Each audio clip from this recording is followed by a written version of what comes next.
Believe it or not, I come offering a solution to a very important part of this larger problem with the requisite focus on climate. And the solution I offer is to the biggest culprit in this massive mistreatment of the earth by humankind and the resulting decline of the biosphere. That culprit is business and industry, which happens to be where I have spent the last 52 years since my graduation from Georgia Tech in 1956 as an industrial engineer, come aspiring and then successful entrepreneur.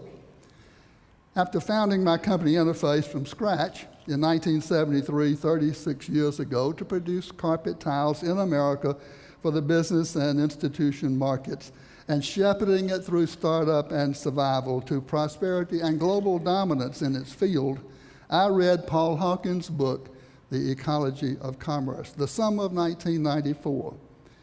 In his book, Paul charges business and industry as one, the major culprit in causing the decline of the biosphere, and two, the only institution that is large enough and pervasive enough and powerful enough to really lead humankind out of this mess. And by the way, he convicted me as a plunderer of the earth. And I then challenged the people of Interface, my company, to lead our company and the entire industrial world to sustainability, which we defined as eventually operating a petroleum-intensive company in such a way as to take from the earth only what can be renewed by the earth naturally and rapidly, not another fresh drop of oil, and to do no harm to the biosphere. Take nothing, do no harm.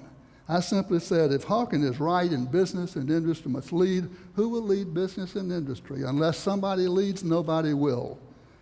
It's axiomatic. Why not us? And thanks to the people of Interface, I have become a recovering plunderer.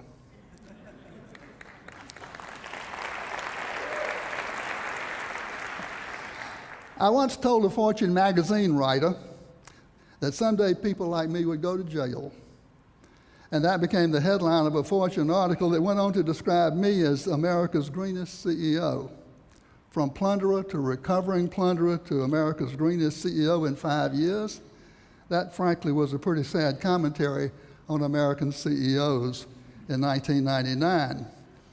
Asked later in the Canadian documentary, The Corporation, what I meant by the go to jail remark, I offered that theft is a crime, and theft of our children's future would someday be a crime.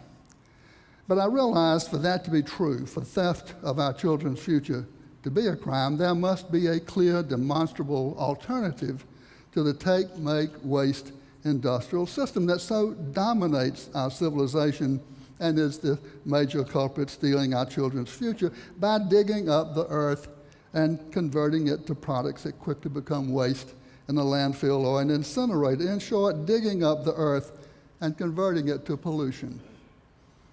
According to Paul and Ann Ehrlich and their well-known environmental impact equation, impact, a bad thing, is the product of population, affluence, and technology. That is, impact is generated by people, what they consume in their affluence, and how it is produced. I know the equation is largely subjective. You can perhaps quantify people and perhaps quantify affluence, but technology is abusive in too many ways to quantify, so the equation is conceptual. Still, it works to help us understand the problem. So we set out at Interface in 1994 to create an example, to transform the way we made carpet, a petroleum-intensive product for materials as well as energy, and to transform our technologies so they diminished environmental impact rather than multiplied it. Paul and Ann Ehrlich's environmental impact equation, I is equal to P times A times T, population, affluence, and technology. I wanted Interface to rewrite that equation so that it read I equal P times A divided by T. Now, the mathematically minded will see immediately that T in the numerator increases impact, a bad thing, but T in the denominator decreases impact. So I asked, what would move T, technology, from the numerator, call it T1, where it increases impact, to the denominator, call it T2, where it reduces impact. I thought about the characteristics of first industrial revolution T1 as we practiced it at Interface, and it had the following characteristics. Extractive, taking raw materials from the earth. Linear, take, make, waste. Powered by fossil fuel-derived energy, wasteful, abusive, and focused on labor productivity. More carpet per man-hour. Thinking it through, I realized that all those attributes must be changed to move T to the denominator. In the new industrial revolution, extractive must be replaced by renewable, linear by cyclical, fossil fuel energy by renewable energy, sunlight, wasteful by waste-free, and abusive by benign, and labor productivity by resource productivity. And I reasoned that if we could make those transformative changes and get rid of T1 altogether, we could reduce our impact to zero, including our impact on the climate. And that became the Interface Plan in 1995 and has been the plan ever since. We have measured our progress very rigorously. So I can tell you how far we have come in the ensuing 12 years. Net greenhouse gas emissions down 82% in absolute tonnage.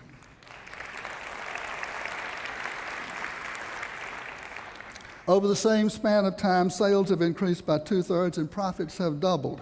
So an 82% absolute reduction translates into a 90% reduction in greenhouse gas intensity relative to sales. This is the magnitude of the reduction the entire global technosphere must realize by 2050 to avoid catastrophic climate disruption, so the scientists are telling us. Fossil fuel usage is down 60% per unit of production due to efficiencies in renewables. The cheapest, most secure barrel of oil there is the one not used through efficiencies. Water usage is down 75% in our worldwide carpet tile business, down 40% in our broadloom carpet business, which we acquired in 1993 right here in California, city of industry, where water is so precious. Renewable or recycled materials are now 25% of the total and growing rapidly. Renewable energy is 27% of our total, going for 100%. We have diverted 148 million pounds, that's 74,000 tons of used carpet from landfills, closing the loop on material flows through reverse logistics and post-consumer recycling technologies that did not exist when we started 14 years ago. Those new cyclical technologies have contributed mightily to the fact that we have produced and sold 85 million square yards of climate-neutral carpet since 2004, meaning no net contribution to global climate disruption in producing the carpet throughout the supply chain, from mine and wellhead clear to end-of-life reclamation, independent third-party certified. We call it Cool Carpet. And it has been a powerful marketplace differentiator, increasing sales and profits. 3 years ago, we launched carpet tile for the home under the brand Floor, misspelled F-L-O-R. You can point and click today at floor.com and have Cool Carpet delivered to your front door in 5 days. It is practical and pretty, too.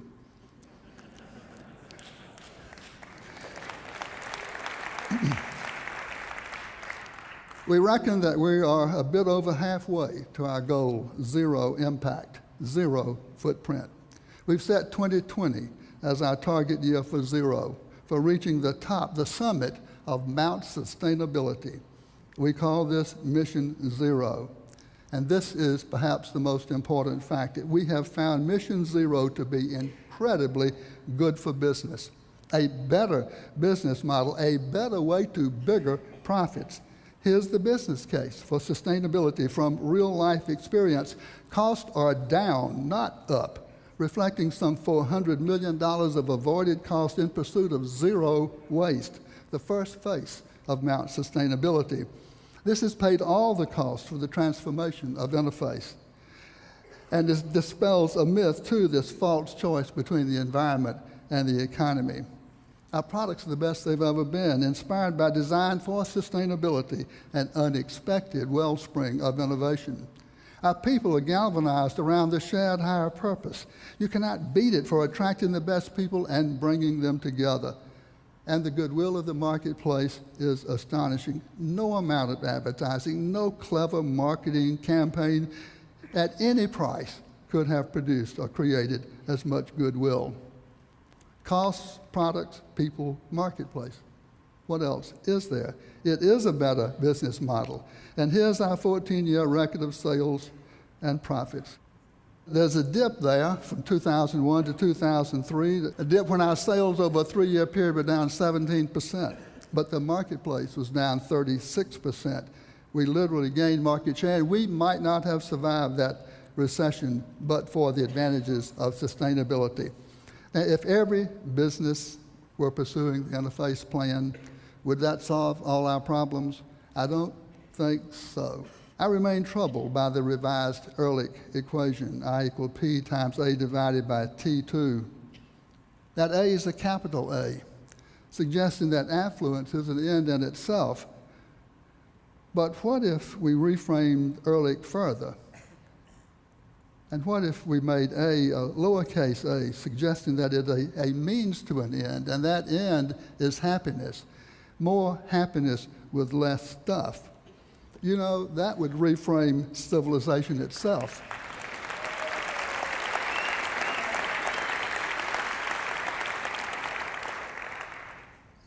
And our whole system of economics, if not for our species, then perhaps for the one that succeeds us, the sustainable species, living on a finite earth, ethically, happily, and ecologically in balance with nature and all her natural systems, for 1,000 generations or 10,000 generations, that is to say, into the indefinite future.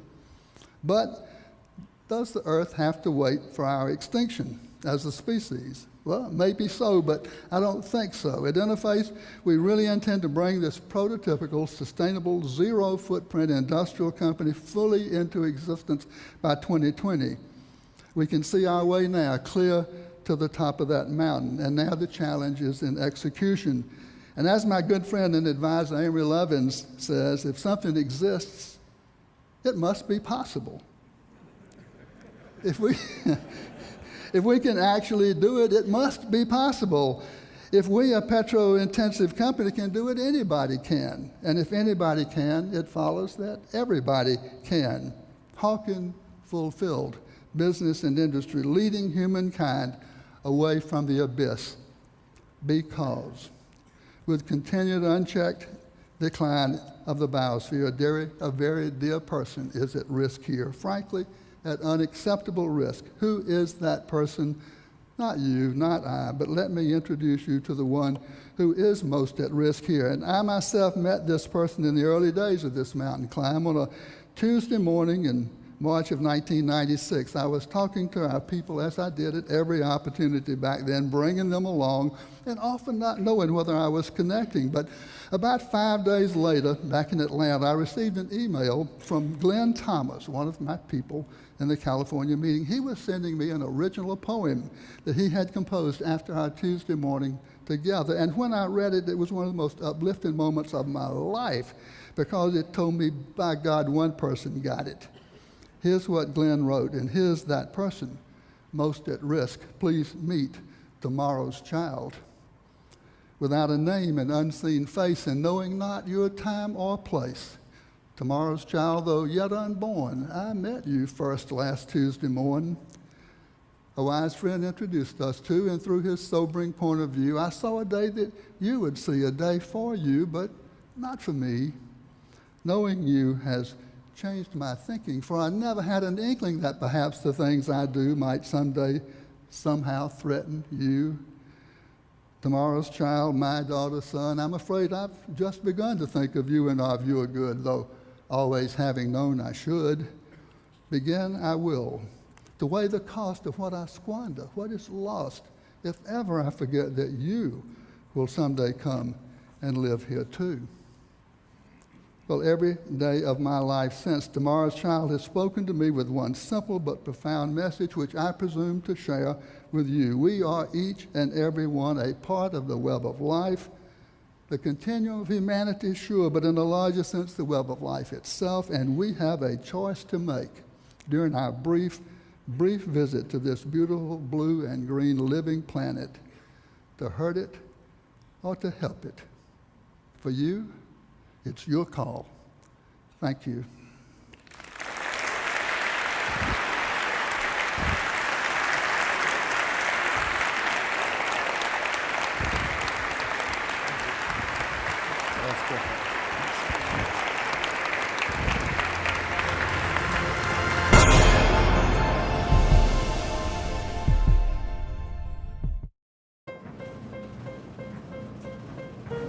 It says to wait till 10 p.m. It only takes what it needs. It's powered from far away. It talks with the others. With the Smart Grid, energy is more intelligent than ever. Now we can manage electricity more efficiently, save money by using energy at off-peak hours, and even distribute alternative energy from one part of the country to another, simply by listening to what the Smart Grid has to say. It says it's sunny in Arizona. The Smart Grid. It's all around us.